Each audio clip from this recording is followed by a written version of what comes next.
Headingley में पिछले बार थे Ben Stokes, this time it was Chris Woakes. और क्या England as a wicket keeper miss कर रही है बेन फोक्स को, तो बहुत सी चीजें हैं बात करने लायक, क्योंकि बेन स्टोक्स से बल्लेबाजी हो नहीं पा रही है जो उन्हें करनी चाहिए, कि ना ही मोइन अली से तरीके की बल्लेबाजी हो पा रही है, और क्रिस वोक्स की बेहतर इनिंग्स जिसकी वजह से इंग्लैंड जीती। पहली इनिंग्स में बेन स्टोक्स ने अच्छी बल्लेबाजी की, Mark Wood was literally awesome, मतलब वो आग उगल रहे थे अपने गेंदबाजी से, ही वाज लिटरली ऑसम। कहां पर ऑस्ट्रेलिया थोड़ी सी बैकफुट पे रह गई, कहां पे इंग्लैंड बेहतरीन खेल गई। तो चलिए हम बात करते हैं, चलिए आज की वीडियो की शुरुआत करते हैं। तो अगर हम पहली टॉपिक पे बात करें, व्हाट ऑस्ट्रेलिया डिड रॉन्ग, अगर हम बात करें ऑस्ट्रेलिया कहां पर वो गलती हो गई, मेरे हिसाब से बल्लेबाजी। क्योंकि अगर आप देखें तो second innings, two greatest batsman for now in Australia in test cricket, Marcus Labuschagne और स्टीवन स्मिथ, दोनों ने अपने विकेट्स को गिफ्ट किया। अगर आपने वो मैच को लाइव देखा होगा तो आप खुद एक्सेप्ट करेंगे कि वो दोनों ही गिफ्ट विकेट्स थी। मोइन अली के गेंद में ना ही कोई इतनी अच्छी गेंदबाजी थी मोइन अली जी कि वो दोनों विकेट्स आ जाए, ना ही बहुत ज्यादा टर्न था उस गेंद में। लिटरल स्टीव स्मिथ ने वो गेंद को फील्डर के हाथ में मारा, लाबुशेन ने वो गेंद को फील्डर के हाथ में मारा, और दोनों ही बल्लेबाजों ने अपनी विकेट गिफ्ट की। अगर two greatest batsman for now for Australia अगर ऐसे विकेट गिफ्ट करेंगे, then it isn't going to work for Australia.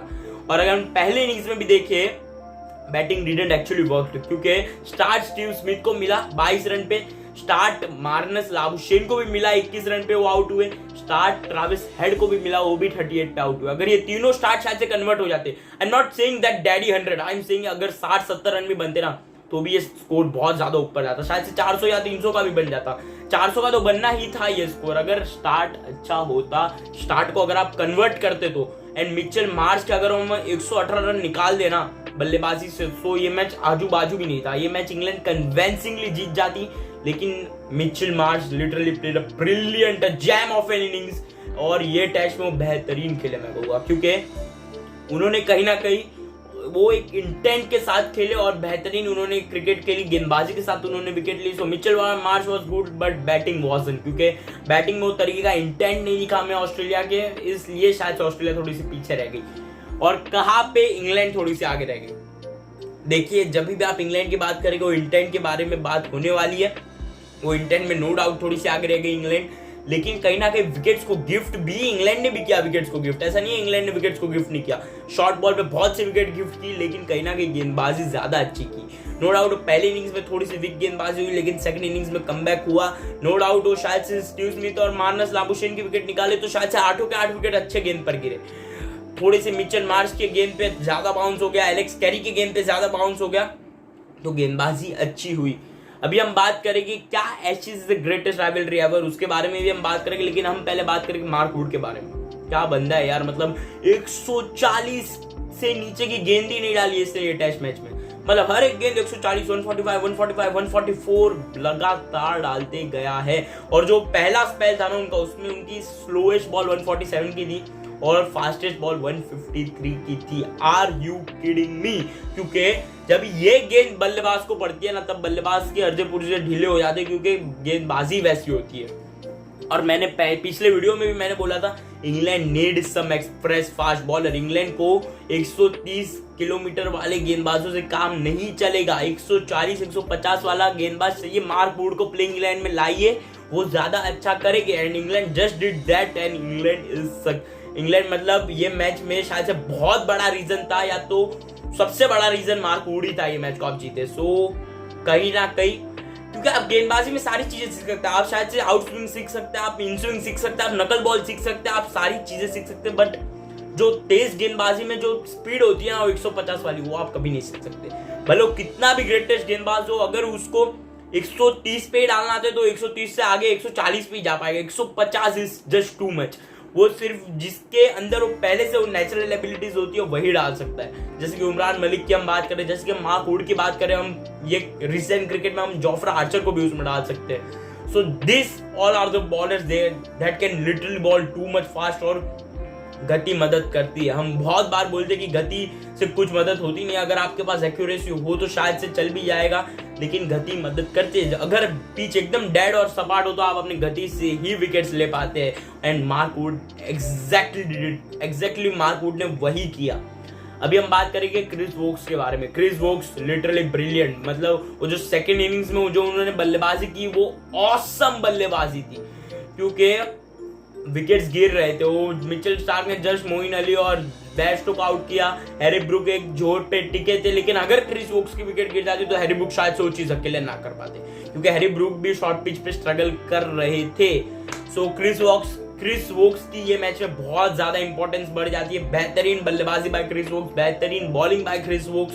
उन्होंने मिचेल मार्श को दोनों इनिंग्स में आउट किया और कहीं ना कहीं बेहतरीन गेंदबाजी की। अभी हम बात करेंगे क्या बेस्टो और मोइन अली को अगला मैच खिलाना चाहिए, क्योंकि वो बेस्टो नहीं लग रहे जो कि एक्चुअली लगते, क्योंकि he hasn't been that good in this series. वो हम रनआउट की बात करें उसमें भी ज्यादा वो प्रोएक्टिव थे नहीं, ना ही ये सीरीज में उस तरीके की बल्लेबाजी हुई है। तो क्या बेस्टो को नेक्स्ट मैच खिलाना चाहिए? खिलाना पड़ेगा, क्योंकि ऑप्शन आपके पास है नहीं, क्योंकि आपके पास और कोई विकेट कीपर ही नहीं है। बेस्टो इज एक लौता विकेट कीपर, आपने बेस्टो को लिया है। यही तो मैं जब भी उस स्क्वाड को गो थ्रू करता हूं, आपने बेन फोक्स को क्यों नहीं लिया? Ben Foakes is currently the best, one of the best wicket keeper in test cricket. मतलब जब ये ग्लव्स के बारे में बात आती है, ग्लव स्किल्स के बारे में बात आती है, then Wriddhiman Saha for me is number 1 in test cricket. बाद में मैं शायद से बेन फोक्स को भी टॉप 5 की लिस्ट में डालूंगा, क्योंकि Ben Foakes is brilliant with that glove work, और बैटिंग भी वो बेहतरीन करते हैं। Against spin is too much good, against pace also ठीक ठाक से बल्लेबाजी कर लेते हैं। सो आप बेन फोक्स को आपने स्क्वाड पे ही नहीं रखा है, तो बेस्टो को तो निकालने की बात ही नहीं आती, क्योंकि ओली पोप शायद से विकेट कीपिंग कर भी ले, but he is not that good as a wicket keeper. Bairstow जीतने तो बेस्टो को तो निकालने की बात आती नहीं है। मोइन अली को आप शायद से निकाल सकते हो 4th टेस्ट के लिए, you have to remove him. मैं तो निकाल ही देता, मतलब अगर मैं अगर टेस्ट मैच का कैप्टन होता तो I would have removed him. Nothing hate for Moeen Ali, लेकिन उस तरीके की गेंदबाजी उस तरीके की हो रही है, ना बल्लेबाजी उस तरीके की हो रही है। टू बी फेयर इनफ, शायद से गेंदबाजी अभी भी अच्छी हुई है। 2 की इकोनॉमी से उन्होंने गेंदबाजी की, विकेट्स भी 2 लिए, बड़े विकेट्स लिए, भले वो गिफ्ट विकेट्स थे लेकिन विकेट्स लिए एटलीस्ट आपने। तो 2 विकेट्स लिए, लेकिन बल्लेबाजी has been just too much bad I would say. मतलब वो पिछले 4 साल का अगर मैं उनका रिकॉर्ड देखूं ना, एक में भी 20 का एवरेज जा ही नहीं रहा है। मतलब 18, 17, 19 वैसे ही एवरेजेस है मोइन अली के बल्लेबाजी में। सो टेस्ट क्रिकेट में बल्लेबाजी पिछले 4 साल से अच्छी हुई नहीं है। सो मैं शायद से मोइन अली की जगह टंग को लेके आऊँ या किसी और को लेके आऊँ, क्योंकि मैथ्यू पॉट्स भी है, लेकिन I would go for tongue rather than pots. या तो मैं जिमी एंडरसन को लेके आ जाऊँ मोइन अली की जगह, दैट वुड बी गुड। शायद से थोड़ी सी बल्लेबाजी थोड़ी सी वीक हो जाएगी, लेकिन गेंदबाजी स्ट्रांग हो जाएगी। So you have to think on that way too. So कहीं ना कहीं मोइन अली को मैं शायद से नेक्स्ट मैच के लिए रेस्ट दे दूं, या तो निकाल दूं, ड्रॉप कर दूं, लेकिन बेस्टो को मैं निकाल नहीं सकता हाथ बंधे हुए, क्योंकि और कोई विकेट कीपर नहीं है आपके पास। सो कहीं ना कहीं ये एशेज अभी इंटरेस्टिंग होते जा रहा है। और एक और सवाल है, क्या Ashes is the best rivalry in the cricket history? क्या एशेज सबसे अच्छी राइवलरी है in the cricket history? Actually ये सवाल बहुत बड़ा है, क्योंकि आप जब क्रिकेट जगत के वो राइवलरीज के बारे में बात करते हैं, आपको कौन कौन याद आता है? आपको शायद से इंडिया वर्सेस ऑस्ट्रेलिया याद आती है, आपको याद आती है New Zealand versus England is also all right. बाद में आप बोल सकते India versus Pakistan, it's on a different thing I would say. India versus Pakistan अगर आप राइवलरी के बारे में देखें, then it's on a different thing, no competition to them. लेकिन अगर हम कॉम्पिटिटिवनेस के बारे में हम बात करें कि एकदम टेस्ट क्रिकेट में बेस्ट राइवलरी कौन सी है, then no one even comes close to Ashes, I swear. मतलब कोई एशेज के आजू बाजू भी नहीं आता। जब भी हम कॉम्पिटिटिवनेस इन टेस्ट क्रिकेट की बेस्ट राइवलरी की बात करें, then Ashes is just here. लेकिन अगर हम ओवरऑल क्रिकेट की बात करें, then it's a bit tough competition between India versus Pakistan and Ashes. India versus Pakistan मतलब पिछले 3-4 साल से कॉम्पिटिटिव हो रहा है, दोनों ही टीम बेहतरीन क्लोज मैचेस खेल रहे हैं। लेकिन अगर हम ओवरऑल देखें, then Ashes is literally neck to India versus Pakistan, या तो कहीं ना कहीं थोड़ी सी आगे मैं कहूंगा।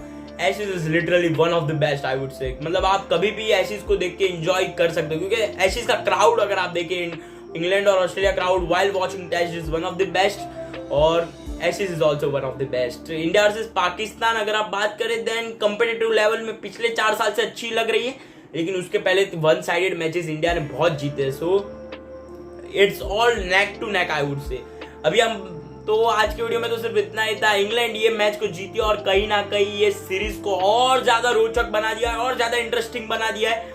तो आज के वीडियो में तो सिर्फ इतना ही था। 2-1 पे ये सीरीज खड़ी है और मेरे हिसाब से जो 5th टेस्ट है उससे ज्यादा ये इंपॉर्टेंट 4th टेस्ट होने वाले हैं, क्योंकि अगर आप ये 4th टेस्ट हारती है इंग्लैंड तो भी ऑस्ट्रेलिया ये श्रृंखला को जीतेगी, अगर ड्रॉ होती है तो भी ऑस्ट्रेलिया एशेज जीतेगी, क्योंकि एशेज के रूल के हिसाब से जो पिछली सीरीज जीत के आता है वही ये सीरीज का एशेज जीतता है अगर ड्रॉ होती है श्रृंखला तो। सो कहीं ना कहीं मैं कहूंगा कि ये मैच इंग्लैंड के लिए बहुत इंपॉर्टेंट होने वाला है 4th test match. So let's see who wins the 4th test and Ashes is just too much awesome. ये एशेज 2023 तो बहुत ज्यादा ऑसम हो रहा है। तो आज के वीडियो में तो सिर्फ इतना है। वीडियो को लाइक कीजिए, चैनल को सब्सक्राइब कीजिए और बेल आइकन दबाइए, सब्सक्राइब भी कीजिए। बहुत से लोग सब्सक्राइब नहीं कर रहे यार, चैनल को सब्सक्राइब कर दो, 1 ही सेकंड लगेगा और बेल आइकन दबा दो, क्योंकि क्रिकेट के अपडेट्स आपको मिले सबसे पहले। तो आज के वीडियो में सिर्फ इतना है, तब तक के लिए बाय बाय।